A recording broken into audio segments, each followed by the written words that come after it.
ఒక ఒంట్లోనే కాపురమున్న శివుడు పార్వతీ శతమానం భవతి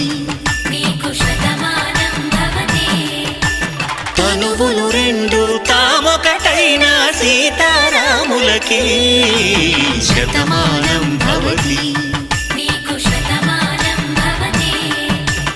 ఒక ఒంట్లోనే కాపురమున్న శివుడు పార్వతీ శతమానం భవతి